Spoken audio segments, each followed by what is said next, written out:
맥주절입니다. 맥주절의 풍성하신 은혜가 여러분의 삶에 가득하게 되시기를 주님의 이름으로 간절히 축원드립니다. 성경 전체에 보면요, 감사라는 말이 176번이나 나옵니다. 굉장히 많은 횟수가 나오고 있는데요, 그만큼 감사가 중요하다라는 것입니다. 그 중에서 우리가 잘 아는 데살로니가전서 5장 18절에 보면 이런 말씀을 하십니다. 범사에 감사하라. 이것이 그리스도 예수 안에서 너희를 향하신 하나님의 뜻이니라. 아멘. 이 말씀을 보면 모든 상황 가운데서 어떠한 상황이든지 감사하라. 한번 이례적으로 감사하지 말고 지속적으로 범사에 감사하라라고 그렇게 권면하고 있습니다. 그래서 우리 그리스도인들에게 이 감사는 하면 좋고 안 해도 되는 것이 아니라 감사는 반드시 해야만 되는 그런 일이다라는 것을 볼 수 있습니다. 그렇다면 하나님께서 왜 이렇게 우리에게 감사하는 삶을 살아, 범사에 감사하라 라고 그렇게 말씀하고 계실까요? 왜냐하면 감사가 우리를 행복으로 인도하는 문이 되기 때문입니다. 유태인들이 많이 지혜를 얻는 탈무드라고 하는 책에 보면 그 탈무드에는 세상에서 가장 지혜로운 사람은 배우는 사람이고 세상에서 가장 행복한 사람은 감사하는 사람이다 라고 그렇게 말하고 있습니다. 사람은 행복을 추구합니다. 그런데 행복은 뭔가를 내가 많이 가져야만, 그 소유의 크기가 크면 클수록 내가 행복해지는 것이 아니라 감사의 크기에 비례하더라라고 하는 것입니다. 감사하는 사람이 바로 행복한 사람이다라는 것을 말하고 있습니다. 요즘 경제적으로 많이 어렵다고들 합니다. 실제로 어렵습니다. 하지만 사실 생각해 보면 30-40년에 비하면 요즘 우리 의식주 면에서 너무나도 풍족한 삶을 누리고 살아가고 있습니다. 30-40년 전만 해도 상상할 수 없는 그런 일들이 오늘 우리 가운데 일어나는데 거의 성인 1인 1차 이런 승용차를 대부분 집이 가지고 있고 대다수의 사람들 또 어린아이들까지 스마트폰을 다 가지고 있습니다. 옛날에는 왕도 제철이 아니면 먹을 수 없는 과일들을 지금 우리는 그런 신선한 과일들을 사시사철 저 먼 외국에서 나오는, 우리 어렸을 때만 하더라도 바나나 하나가 얼마나 비쌌습니까? 그 바나나 하나 먹으면 정말로 횡재한 것처럼 뭔가 부자가 된 것처럼 그렇게 생각하고 웬만하면 먹지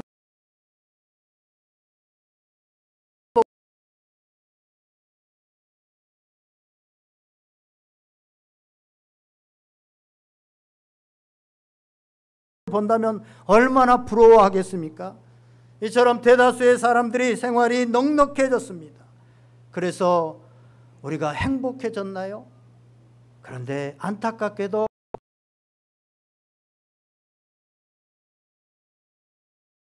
영혼이 침체되어 있습니다. 그런데 그런 삶의 공통적인 하나의 특징이 있는데 그 특징에는 감사가 메말라 있다고 하는 사실입니다.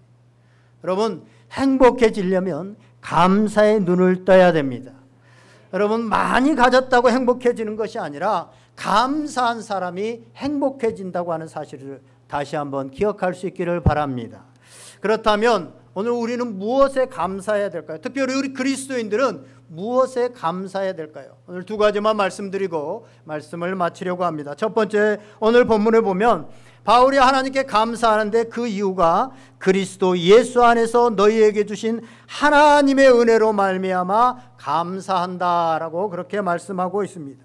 사실 이 오늘 고린도전서가 쓰인 이 고린도 교회는요, 바울을 힘들게 했던 교회고 영적으로 여러 가지 힘든 일들이 있었던, 힘든 상황에 있었던 그런 교회입니다. 그런데 그럼에도 불구하고 바울이 하나님께 감사하는 이유는 그리스도 예수 안에서 너희에게 주신 하나님의 은혜 때문이다라고 그렇게 말씀하고 있습니다. 예수 그리스도 안에서라고 하는 말이 바울 서신에 굉장히 많이 나옵니다. 찾아보니까 164번이나 나옵니다. 예수 그리스도 안에서. 바울이 이 예수 그리스도 안에서라고 하는 것은 바울 신학에 있어서 굉장히 중요한 말이기도 하고 표현이기도 합니다. 그리스도 안에서, 예수 안에서 우리에게 주신 은혜가 굉장히 많은데 그 은혜 가운데서 바울이 가장 큰 은혜로 말하고 있는 것은 십자가의 은혜입니다. 하나님께서 우리를 사랑하셔서 죄와 허물로 죽을 수밖에 없는 우리를 위해 예수 그리스도를 보내주시고 이 땅에 보내주셔서 십자가에 죽게 하심으로 우리를 구원하여 주시고 우리를 하나님의 자녀 삼아 주시고 하나님 백성 삼아 주셨다고 하는 이 은혜가 바울이 말하려고 하는 예수 그리스도 안에 있는 은혜의 가장 큰 은혜라고 하는 사실입니다. 그래서 오늘 우리도 찬양할 때 뭐라고 찬양했습니까? 날 구원하신 주 감사.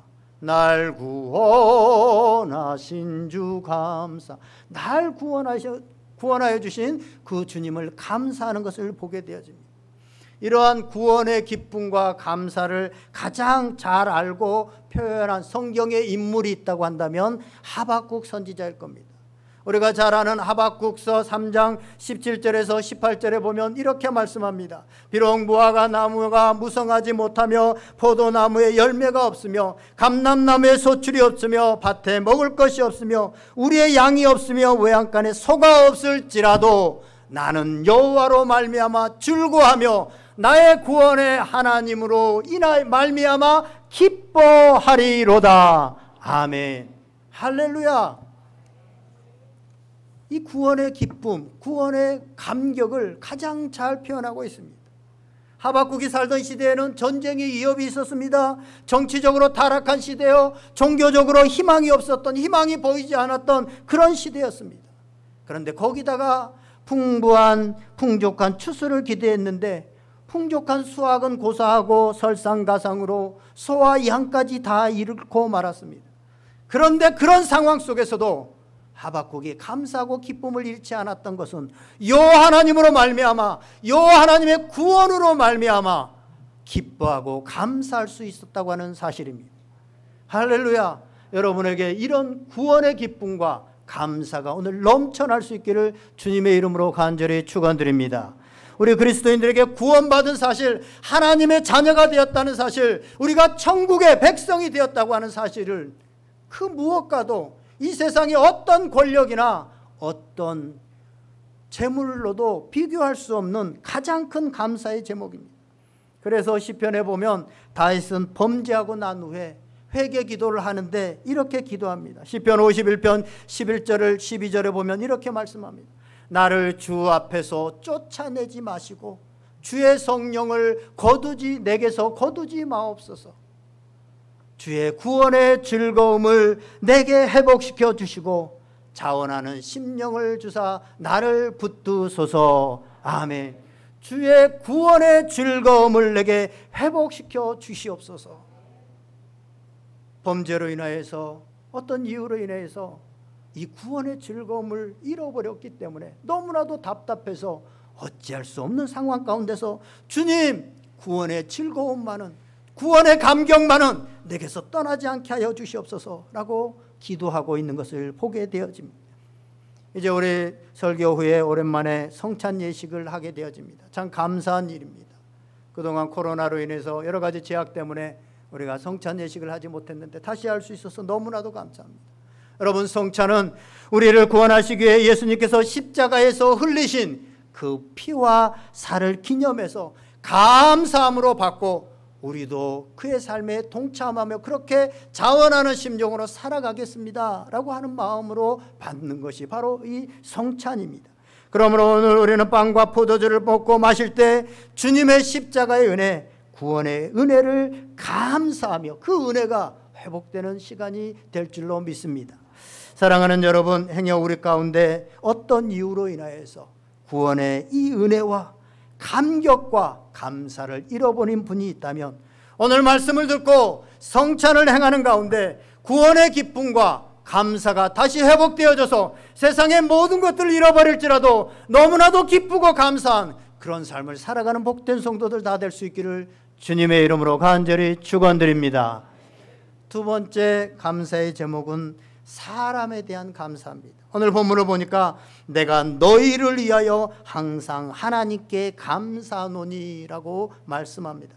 바울은 우리를 구원해 주신 예수 그리스도의 은혜에 감사했고, 또한 사람으로 인하여서, 너희로 인하여서 내가 감사한다라고 말하고 있습니다. 이런 관점에서 바울 서신들을 바라봤더니 성경 곳곳에 바울은 사람을 향한 감사를 너무나도 자주 표현하고 있고 자주 말하고 있는 것을 보고 제가 새삼 놀라게 되어졌습니다. 대표적인 몇 구절을 보면 데살로니가전서 1장 2절에 보니까 우리가 너희 모두로 말미암아 항상 하나님께 감사하며 기도할 때 너희를 기억함은 이라고 말씀하고 있고, 에베소서 1장 16절은 내가 기도할 때 기억하며 너희로 말미암아 감사하기를 그치지 아니하고, 빌립보서 1장 3절에 보면 내가 너희를 생각할 때마다 나의 하나님께 감사하며 라고 말하고 있고, 골로새서 1장 3절에 보니까 우리가 너희를 위하여 기도할 때마다 하나님 곧 우리 주 예수 그리스도의 아버지께 감사하노라. 아멘. 이처럼 언급하자면 더 많은 곳에서 바울은 너희로 인하여서, 사람으로 인하여서 감사한다라고 말하고 있습니다. 바울의 사람에 대한 감사는 끝이 없습니다. 바울은 어떤 소유나 어떤 권력이나 이런 걸로 인하여서 감사하는 것이 아니라 나와 함께 하신 사람, 나에게 하나님께서 주신 사람, 나와 함께 한 시대를 살아가면서 함께 하나님의 일을 하는 동역자들로 인하여서 너무나도 감사하고 그 감사가 넘쳐서 편지를 쓸 때마다 너희로 인해서 감사한다라고 말하고 있습니다. 그래서 이런 사람들이 있었기 때문에 그런 감옥 생활을 하게 되든지 핍박을 당하게 되는 자리에서도 언제나 감사함이 변함이 없었습니다. 감옥에서도 너희로 인해서 감사가 넘친다라고 고백하고 있습니다. 오늘 우리는 맥주절이자 온 가족 예배로 드리고 있습니다. 오늘 우리 아이들에게 이런 사람에 대한 감사를 가르쳐야 되고, 오늘 우리 어린아이들 차세대들은 이런 만남의 축복이야말로 정말 풍성한 감사라는 것을 배워야 할 것입니다. 뉴욕 대학의 한 연구진이요, 방 하나를 함께 사용하며 자란 아이들과 한 방에서 혼자만 살았던, 여러 형제가 함께 기거하지 않고 혼자만 살았던 이런 부류들을 분류해서 이제 장기간 거쳐서 조사를 했더니, 형제와 부대끼면서 자란 아이들이 자기 혼자 방을 사용하며 자란 아이들에 비해서 지능 발달 지수나 사회 적응 지수가 굉장히 높았다는 연구 결과가 있습니다. 지금 우리 자녀들은 대부분 웬만하면 자기 방이 있습니다. 우리 윗세대들은요, 너무 가난하고 힘들어서 방을 다 같이 썼습니다. 저 같은 경우도 어렸을 때 그냥 부모님과 다 같이 7남매가 작은 방에서, 물론 형님들은 빨리 나가셨지만 어쨌든 같이 살았던 그런 시간들도 있었습니다. 그러면서 너무 가난해서 우리가 이렇게 되어졌다, 방을 나눠주지도 못한다, 이렇게 한스러워했는데요. 우리 1세대들이 이런 교육 목적이 아니라 방이 없어서 한 방에서 온 식구가 함께 생활하면서, 지난번에 우리 식사하고 오면서 우리 장로님들과 권사님들 얘기했지만, 언니가 씹고 붙여놓은 껍을 아침에 동생이 일어나서 떼가지고 그거 씹고 그렇게 살았습니다. 그렇죠? 그런데 그것이 오히려 우리 정서를 풍성하게 했다는 것입니다. 그래서 예전에 우리가 자랄 때는요, 여고생들은 다 문학 소녀였습니다. 누가 발표할 기회도 안 주는데 다 시집 하나 정도 이렇게 노트로 만들어 가지고 다니면서 시도 적고, 날아가는 새만 봐도 행복해하고, 가을에 떨어진 낙엽만 봐도 감성적이 되어서 그 노란 낙엽을 책갈피 속에, 노트 속에 끼워두었던, 지금 끄떡끄떡 하시는 분들은 다 했던 경험들이 있는 그런 분들입니다. 그런데 요즘 아이들은요, 날아가는 새만 봐도 짜증이 난다고 합니다. 왜 짜증이 나냐? 저것들은 왜 공부도 안 하고 저렇게 놀고 돌아다니냐? 그러면서 짜증이 난답니다. 지금이야말로 우리 아이들에게 사람을 귀히 여기고 만남의 축복을 귀히 여기는 그런 것을 보여주고 가르쳐야 될, 정서를 가르쳐야 될 그런 시대라고 하는 사람, 그래야 행복하게 살 수 있습니다. 제가 금요 철야 때도 우리 다음 세대들이 얼마나 힘들고 어려운 시대를 지금 살아가는가, 이런 시대를 살아가는 우리 다음 세대, 우리 아이들이 그 행복을 회복할 수 있는 방법 중에 중요한 행복은요, 이런 감성, 또 사람이 귀한 것들을 회복하는 것입니다. 우리의 인생에 한평생 아무런 고난이나 고통 없이 순탄하게 생활하기를 바라지만, 그렇게 되는 사람은 거의 없습니다. 누구나 어려움을 겪게 되어집니다. 누구에게나 인생의 크고 작은 어려움들, 문제들이 일어납니다. 인생의 고난이나 고통이 찾아올 때 사랑하는 사람들과 함께 나누면 충분히 이겨나갈 수 있습니다. 쓰러지다가도 옆에서 누군가가 일으켜주고 붙들어주면 일어날 수 있습니다. 그런데 요즘 그렇지 못하니까 극단적인 그런 생각들을 하는 경우가, 그래서 죽어가는 경우들이 많이 있습니다. 전도서 4장 12절에 보면 이렇게 말씀합니다. 한 사람이면 패하겠거니와 두 사람이면 맞설 수 있나니 세 겹줄은 쉽게 끊어지지 아니하느니라. 아멘. 바울이 쉽게 끊어지지 않고 그 외로움과 그 고난과 그 어려움들을 이기고 끝까지 사명의 길을 달려갈 수 있었던 것은 삼겹줄이 되어지는 사람들, 주변에 동력자들, 함께하는 사람들이 많이 있었기 때문에 어떤 어려움 가운데서도 행복하게 그 길을 걸어갈 수 있었다고 하는 사실입니다. 로마서 16장에 보면 바울은 그 사랑하는 동력자들, 그 사랑하는 사람들을 쫙 나열하는데 적게는 26명, 많게는 30몇 명까지 기록하고 있습니다. 참 너무나도 아름다운 모습입니다. 좋은 사람과 동행은 이처럼 소중합니다. 저는 최근에 우리 교회 안팎에서 귀한 만남들을 가지면서 참 행복하다라는 생각들, 하나님께서 귀한 만남들을 허락해 주셔서 참 행복하다라는 생각들을 많이 합니다. 제가 종종 표현하는 노래 가사말에 사람이 꽃보다 아름다워라고 하는 말이 있잖아요.